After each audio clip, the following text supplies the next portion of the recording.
सरकार की मंशा अगर साफ होती तो इसमें एक ही शब्द बचता है। देखिए, सरकार विड्रॉल करती, किसान अपने अपने घर को जाते हैं। 50 से अधिक दिन हो गए, 121 से अधिक मौतें हो चुकी है। ये मौत नहीं, हत्या है और ये भाजपा सरकार द्वारा प्रायोजित हत्या है।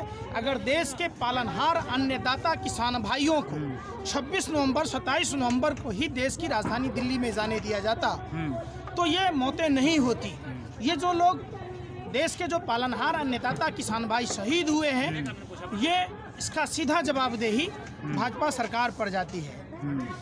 एक कलकत्ता के कैलाश कर्मठ जी भजन गायक हैं, उन्होंने अपने रचना में कहा, जब वो गोंडा में भगत सिंह के सम्मान में सांस्कृतिक कार्यक्रम में कहा, वतन की जो हालत बताने लगेंगे, वतन की जो हालत बताने लगेंगे तो पत्थर भी आंसू बहाने लगेंगे। न जाने कहाँ खो गई है आदमियत, इसे ढूंढने में जमाने लगेंगे। हमें क्या पता था चूहे भी एक दिन बिल्ली को आंखें दिखाने लगेंगे। जिन्हें जिंदगी का मुहाफिज चुना था, हमें क्या पता वो हमें सताने लगेंगे। लगेगी किनारे कहो नाव कैसे, जब नाविक ही नाव को डुबाने लगेंगे। वतन को बचा लो इन सत्ता के भेड़ियों से, यही देश को खाने लगेंगे। आज उनकी जो ये शब्द रचना थी बिल्कुल सटीक बैठती है।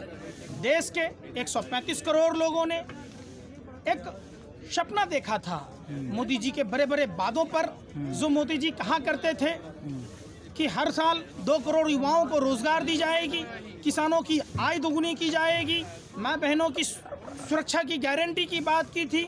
बहुत हुआ नारियों पर अत्याचार, अब की बार भाजपा सरकार। बहुत हुई महंगाई की मार, अब की बार भाजपा सरकार।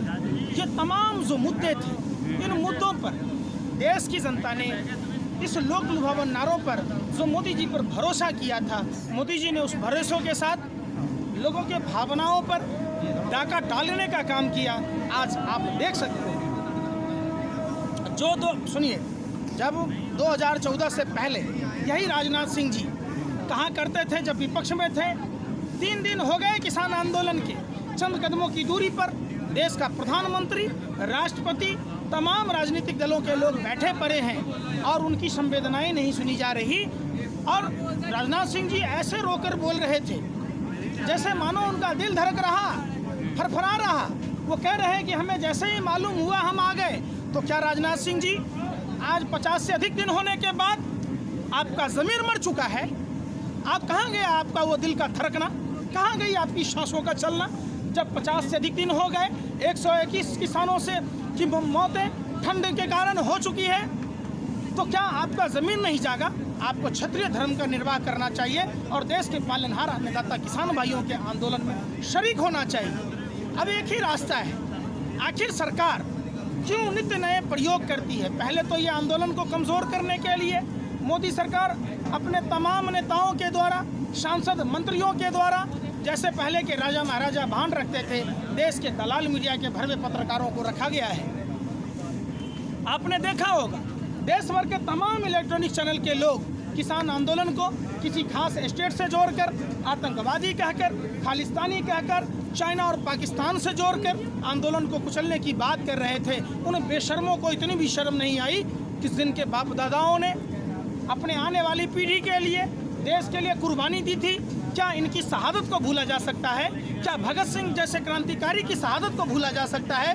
क्या गुरु तेग बहादुर गुरु गोविंद सिंह जी की कुर्बानी को भूला जा सकता है? क्या उनके बच्चों के बलिदान को भूला जा सकता है? जब देश आज़ादी की लड़ाई लड़ रहा था, जिन 121 लोगों को फांसी की सज़ा दी गई, 93 लोग सिख समुदाय से थे।